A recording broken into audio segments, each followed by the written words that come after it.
Welcome back to Seeking the Truth About the Sword of Truth. My name is Tom, and I will be your guide as we spend this episode exploring Chapter 8 of Wizard's First Rule. In our last episode, we learned the origin of the Book of Counted Shadows and witnessed Zedd's extraordinary medical talent as he successfully saves Richard from the Thorn. Additionally, we also find out that Zedd is actually the old honorable wizard that Kahlan is searching for. Please note that these episodes contain spoilers, heavy spoilers, not just for this chapter, but for future chapters and books in the series. If you haven't read the series yet, and you intend to, I'd encourage you to read the books first and then come back and see what I think about them. Spoiler alert, I find something new to think about every time I read them. At the beginning of this chapter, best estimates place the time since the beginning of Wizard's First Rule on the 4th day. Chapter 8 begins as Richard wakes up startled.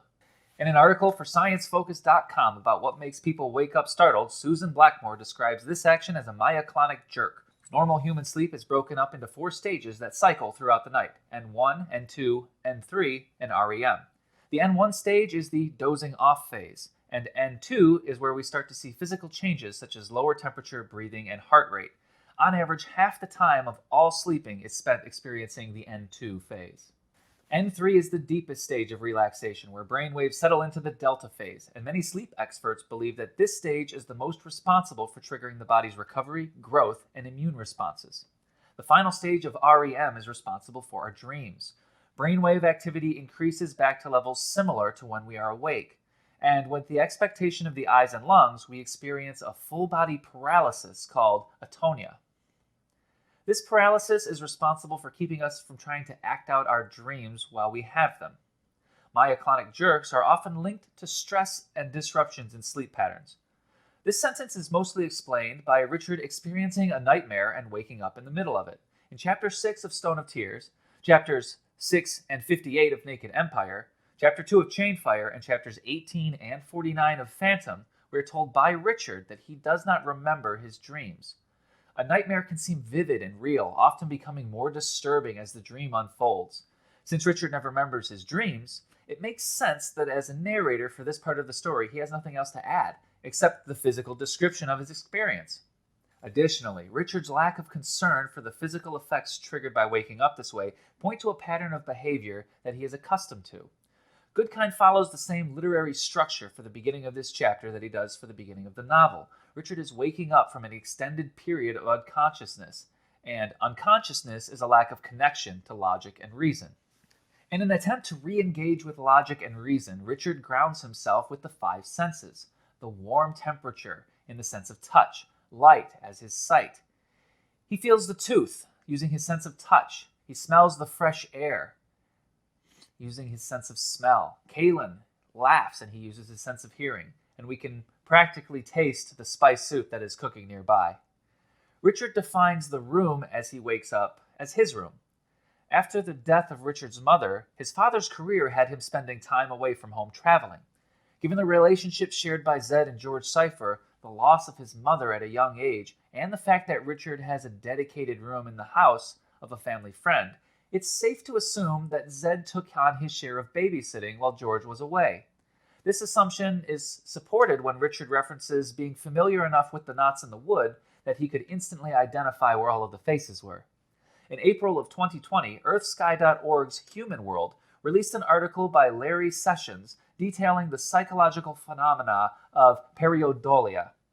That is, the tendency to create patterns from a random distribution of things. The interpretation of clouds, the faces on Mars, the Horsehead Nebula, and the faces on the walls in Richard's room are all examples of pareidolia. Once he finishes his external assessment, Richard conducts a personal scan. He looks at his clothing, its level of soil, and confirms that he has the tooth in his possession. Finally, he performs an internal self-diagnostic. He tests his hand for soreness and function, notes that his head is no longer hurting, and that he's hungry. Notice how the author uses the word wonderful 3 times in rapid succession. In addition to resolving Richard's infirmity with the reader, this phrasing reinforces the allegory of the thorn representing the psychological effects of resolving cognitive dissonance through an emotional response, rather than the resolution of that dissonance by logical deduction. By resolving the root of the dissonance, the self-destructive effects are removed, and feels like a heavy burden is removed. This dynamic of resolution is represented by the wizard's 4th rule. There is magic in sincere forgiveness. magic in the forgiveness you give, but more so in the forgiveness you receive. The transfer of magic through forgiveness is a transitive property. If there is magic in forgiveness that you give and more magic in the forgiveness you receive, that means that from the perspective of the person you are offering your forgiveness to, there is a much greater impact for them to receive that forgiveness from you than there is an impact for you to give it to them. Empathy does not require consent and is able to force a connection because it is something given freely rather than something taken by force. In the same way that cognitive dissonance is forced without conscious direction when consent is ignored, so too is a connection forced absent conscious direction when empathy is given. It is the contradiction of consent that fuels the divide because something is being taken by force.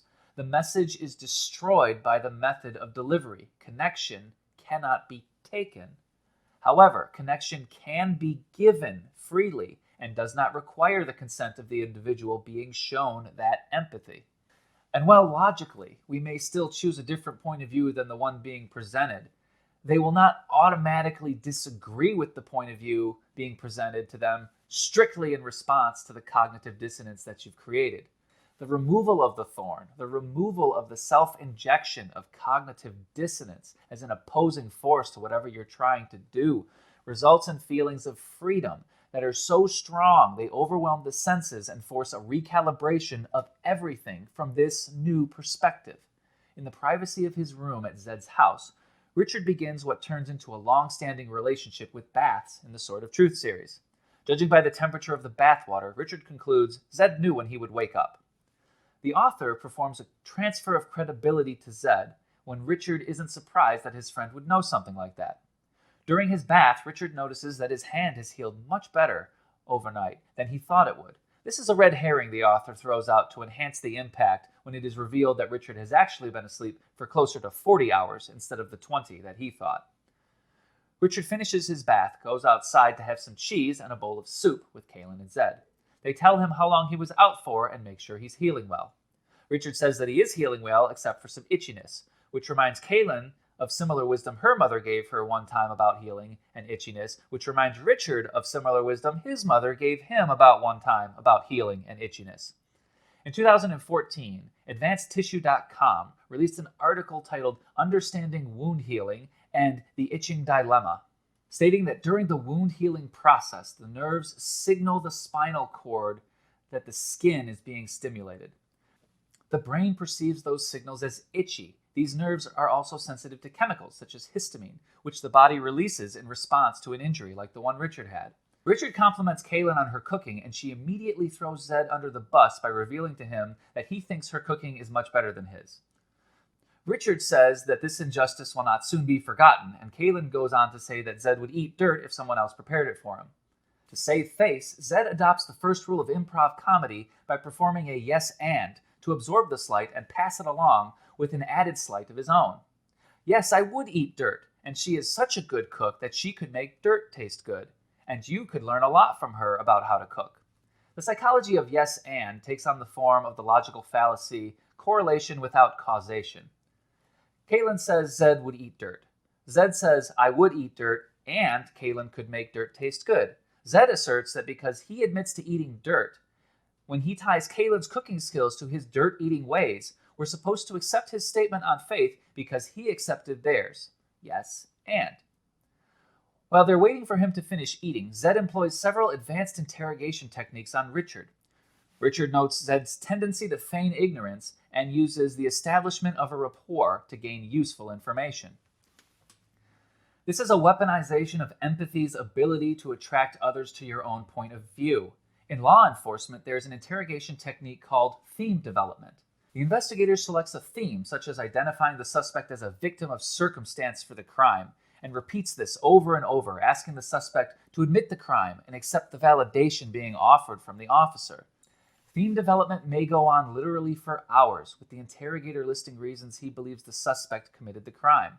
The interrogator will speak in a soft and soothing voice, and will move closer to the suspect as rapport is further established. Zedd uses the read technique of interrogation in law enforcement when he makes a provocative claim in a sinister voice, which Richard recognizes as an attempt to elicit a response that Zedd can use to figure out a new bit of information. Zedd reminds everyone that Kahlan doesn't like cheese, making this the third chapter where Kahlan's intolerance for solid lactose is referenced. Richard asks if there have been any updates about the next quad searching for Kahlan, and she says that Zedd did a cloud reading and told him they ran into some sort of trouble. Cloud reading as a form of divination is called Aeromancy. In The Sword of Truth, Zedd's divination is presented as an ability to know the truth of things. The actual practice of Aeromancy is a method of self-introspection.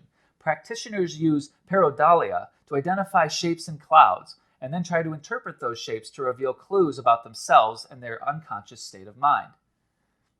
If this is the type of cloud reading that Goodkind was using for his inspiration, then this analogy makes perfect sense.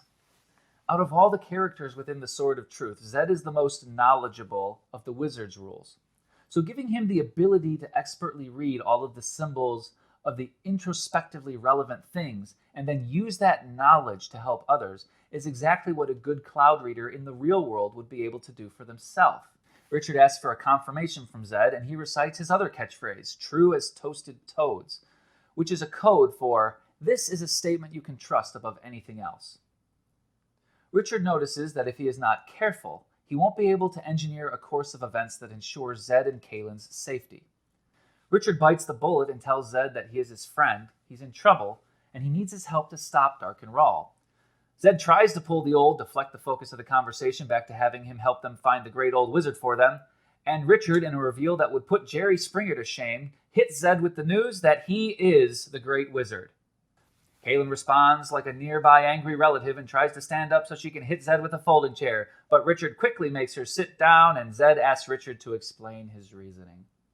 Richard says that Zedd has a habit of acting like he's leaving people to suffer the consequences of their own actions, and it's a little suspicious that the great wizard was ripping off one of Zedd's signature moves.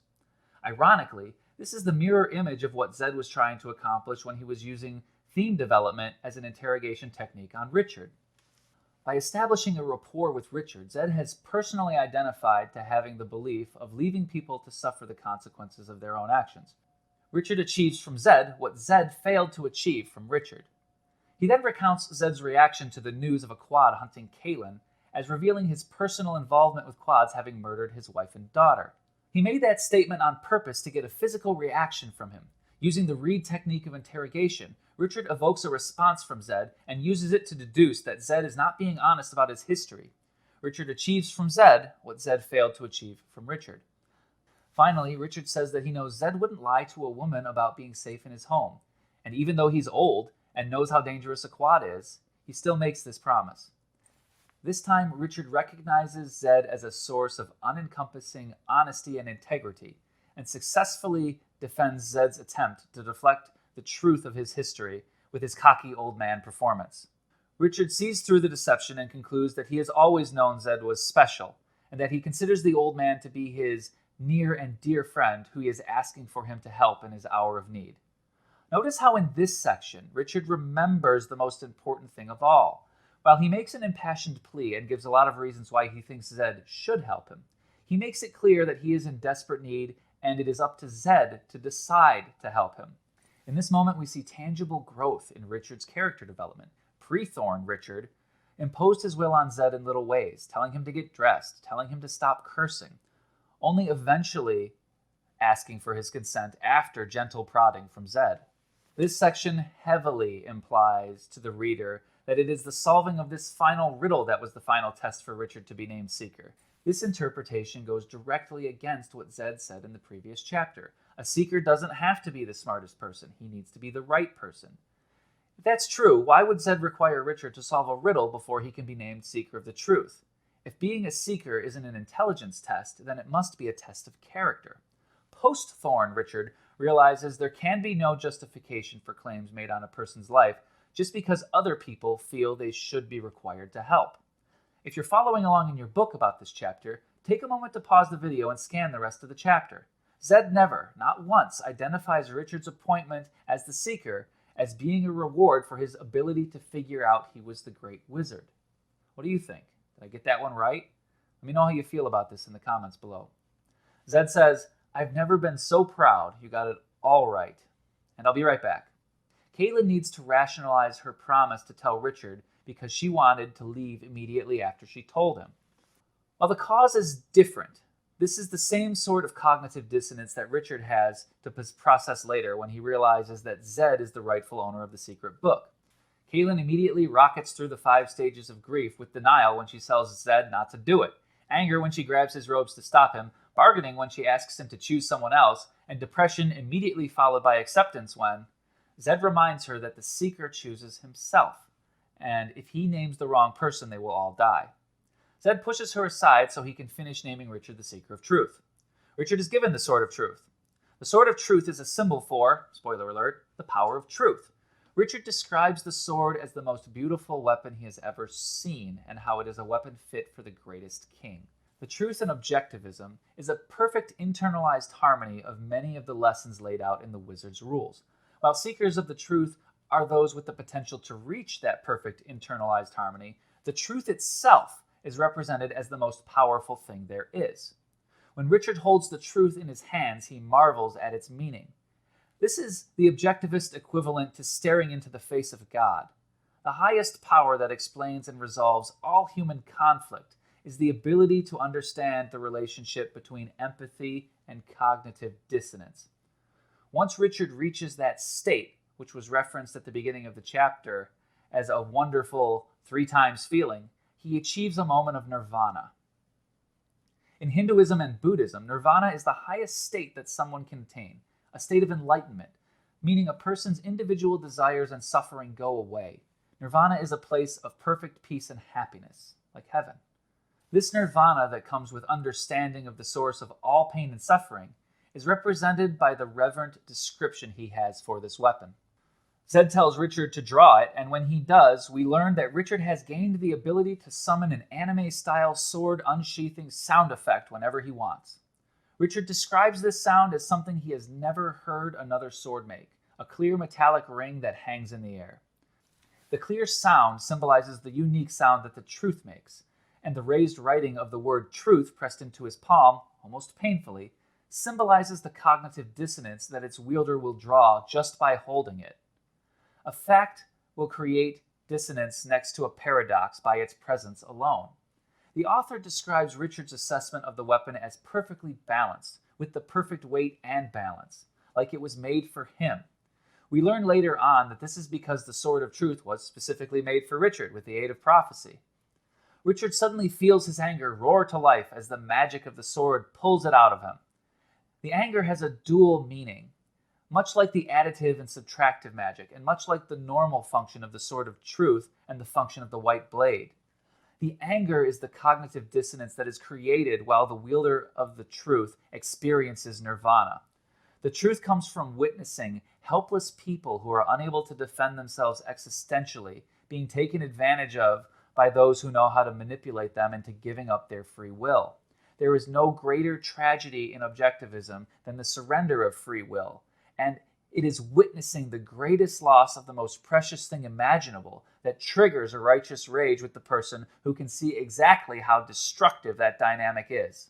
The anger is described as a twin dynamic that feeds itself. This exponential growth of anger is the result of an emotional validation feedback loop. Richard sees an injustice, and because he sees that injustice from a position of perfect truth, his emotional response is in harmony with his rational assessment of the injustice. He knows exactly why it's wrong and can prove it without the use of emotion. And that analysis, agreeing with his emotional response, provides intense validation that feeds on itself, creating a core bedrock of strength that is unable to be challenged. Richard describes being barely able to maintain his control without being swept up along with all of the other irrational justifications for anger that commonly plague the mind, leading them down a path of endless cognitive dissonance. The anger on its own is a powerful thing, but if it is used incorrectly, over time it will destroy the wielder as effectively as it destroys everything else. This will be covered in greater detail during Richard's final test to be the Seeker of Truth. Kahlan and Zedd both pledge their lives in defense of the Seeker, and Goodkind ends the chapter with Richard using the Clark Kent effect to ask Zedd what in the name of everything good is a Seeker. It's time for the official #1 quote from Seeking the Truth about the Sword of Truth in Wizard's First Rule, Chapter 8. Please note that the views and opinions of this official number one quote for this chapter may differ from the views and opinions expressed by you about what your number one quote for this chapter may be. In the event that your number one quote is different from the one mentioned here, please list your candidate for number one quote in the comments below. And the official number one quote is, "I have never before been this proud of you, Richard." His eyes told him he meant it. You got it all right. In the next chapter, Zedd tells Richard what a seeker is, and we also get new important information regarding the boxes of Orden. I hope you've enjoyed this video. If you feel like you've gotten something of value, please like and subscribe to the channel.